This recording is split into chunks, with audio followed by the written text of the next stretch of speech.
Di halaman 57 bagi yang pegang bukunya, hadis ke-6 berbunyi Anin Nu'man ibn Bashir radhiyallahu anhuma qala sami'tu Rasulullah sallallahu alaihi wasallam yaqul innal halala bayyinun wa innal harama bayyinun wa bainahuma umurun mushtabihat la ya'lamuhunna katsirun minan nas faman ittaqa asy-syubuhati istabra'a li dinihi wa 'irdihi ومن وقع في الشبهات وقع في الحرام كالراعي يرعى حول الحمى يوشك أن يرتع فيه ألا وإن لكل ملك حمى ألا وإن حمى الله محارمه ألا وإن في الجسد مضغة إذا صلحت صلح الجسد كله وإذا فسدت فسد الجسد كله ألا وهي القلب. Terjemahannya dari Nu'man bin Bashir radhiyallahu anhuma. Kita bilang radhiyallahu anhuma karena Nu'man sahabat, ayahnya juga Bashir sahabat. Maka dua-duanya kita bilang huma radhiyallahu anhuma. Ia mengatakan, aku mendengarkan Rasulullah sallallahu alaihi wasallam bersabda, sungguhnya yang halal itu sudah jelas dan yang haram itu jelas pula. Serta di antara keduanya terdapat perkara yang syubhat atau masih samar-samar yang tidak diketahui oleh banyak manusia.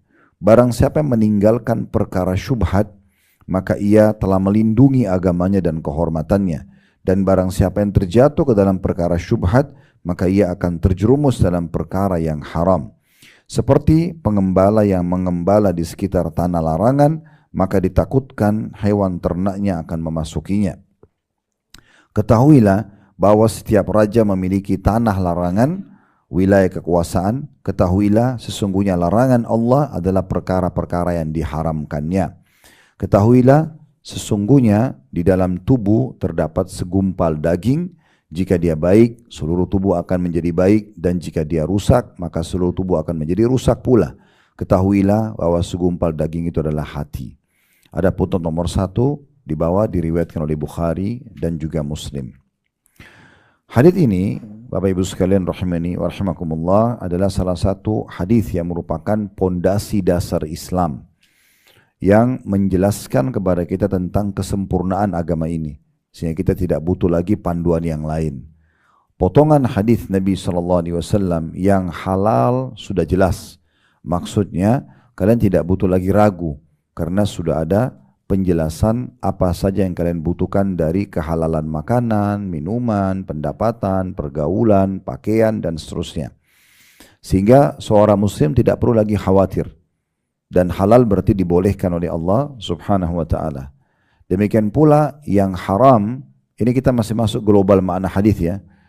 Yang haram juga sudah jelas. Artinya kalau kita mau cari apa yang Allah larang, semua sudah terpapar panjang lebar dan rinci dari hadis, dari Al-Quran dan juga dari hadis-hadis Nabi SAW. Ini keduanya sudah tidak ada keraguan. Namun terkadang ada di antara keduanya yang samar-samar. Halal atau haram ya, ini karena disebabkan kadang-kadang karena waktu. Ya, seperti contoh, kayak kita hidup di masa sekarang. Mungkin ada hal-hal tertentu yang muncul di masa kita tidak ada di masa Nabi. Contohnya gitu ya. Seperti munculnya rokok misalnya, munculnya banyak hal-hal yang mungkin di masa Nabi tidak ada. Bagaimana caranya kita mengetahui ini secara hukum gitu ya? Itu tentu ranah ulama yang akan menjelaskan. Nah itu disilakan dengan syubhat, ragu, benar nggak sih, boleh nggak sih? Nah, tapi hadits ini mulia sekali Bapak Ibu sekalian, memberikan kita satu ya pondasi prinsip dasar dalam mengambil keputusan. Halal jelas, haram jelas. Di antaranya ada hal-hal yang syubhat. Apa kata Nabi SAW? Memang banyak manusia tidak tahu. Tapi Nabi bilang, siapa yang meninggalkan yang syubhat itu, dia ragu-ragu, boleh nggak ya? Udah deh saya nggak mau. Ya. Maka dia telah menyelamatkan agamanya. Dia lepas dari hisab hari kiamat. Kalau daripada saya tidak tahu hukumnya, sudah saya nggak mau deh. Nah gitu ya. Berarti dia selamatkan agamanya dan kehormatannya.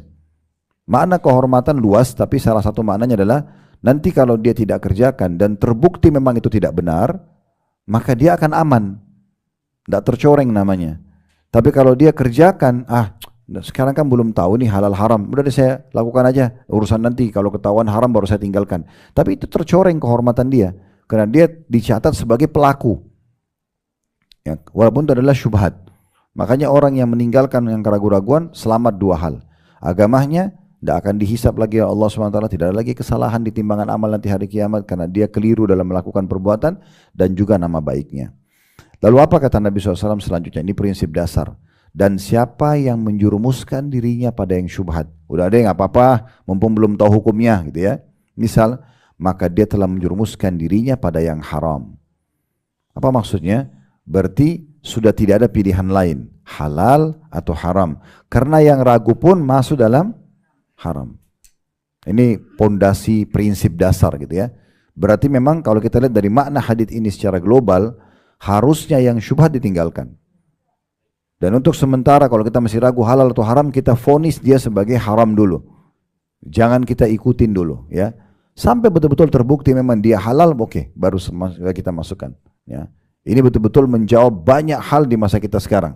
Muncul jenis makanan baru, minuman baru dan segala macam. Halal enggak? Oh, ini masih ragu-ragu, udah tinggalin. Nah, karena berarti dia masuk dalam kategori haram. Ini perkataan Nabi SAW.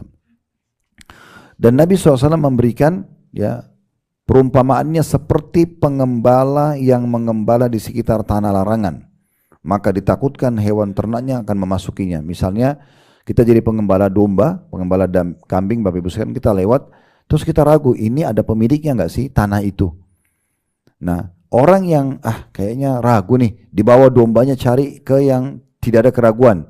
Di atas gunung tidak ada pemiliknya, misalnya di padang rumput yang luas tidak ada pemiliknya, daripada dia lihat ini ada pagarnya tapi kayaknya ada pemiliknya enggak sih, nah dia ragu-ragu. Kalau dia masukkan kambingnya ke situ, maka dia seperti orang yang masuk dalam syubhat tadi, karena bisa saja ada pemiliknya dan akhirnya dituntut gitu kan. Nah itu Nabi SAW berikan perumpamaan seperti itu. Kemudian setelah itu Nabi SAW menitik beratkan tentang masalah haram ini, baik itu haram yang sudah jelas atau syubhat yang masih ragu-ragu, tapi masuk dalam haram. Apa kata Nabi SAW? Ketahuilah semua raja itu punya wilayah larangan, wilayah kekuasaan. Misalnya Indonesia ada batas negaranya kan, ini Malaysia ada, itu wilayah kekuasaan semuanya. Nah, lalu Nabi SAW mengatakan, dan Allah sebagai raja di atas semua raja-raja itu memiliki juga batas larangan. Dan larangannya Allah yang tidak boleh dilanggar, tidak boleh orang masuk sembarangan ke sana adalah hal-hal yang diharamkannya.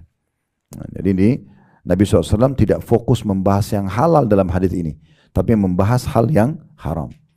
Berarti memang fokusan hadis ini 90%-nya masalah haramnya, 10% masalah halal. Karena di awal saja halal jelas, udah Nabi nggak jelasin lagi. Tapi yang haram Nabi masih jelaskan. Haram juga jelas. Ada yang syubhat ramar-ramar, itu masuk dalam samar-samar, itu masuk dalam haramnya. Dikasih perumpamaan lah, seperti penggembala domba, bawa gembalaannya ke satu tanah, dia tidak tahu bertuan atau tidak, lalu semua orang dia biarkan gembalanya masuk, itu berbahaya. Lalu dijelaskan lagi, semua raja-raja punya tanah atau wilayah kekuasaan yang tidak boleh sembarangan orang masuk, dan Allah punya wilayah itu sebagai Tuhan yang maha kuasa dan raja di atas raja semuanya, yaitu garis haramnya. Nah, syubhat masuk dalam haram, berarti perincian tentang masalah haram itu panjang sekali gitu ya. Jadi 80% bahasan itu mungkin di sini di hadis tentang masalah itu. Lalu setelah itu Nabi SAW menutup hadisnya selain mengatakan, supaya kita itu jelas hidupnya, maka jagalah satu gumpalan darah ini, hati. Kalau hati itu selalu diisi dengan hal yang penuh keyakinan, perintah jelas lakukan, larangan jelas tinggalkan, ragu-ragu jauhi. Hatinya selalu punya prinsip dalam masalah itu, maka akan baik semuanya. Karena kalau hatinya sudah deh pokoknya syubhat aja saya nggak mau ya. Kalau syubhat saja ditinggalkan berarti yang haram pasti lebih ditinggalkan, maka akan baik semua jasadnya.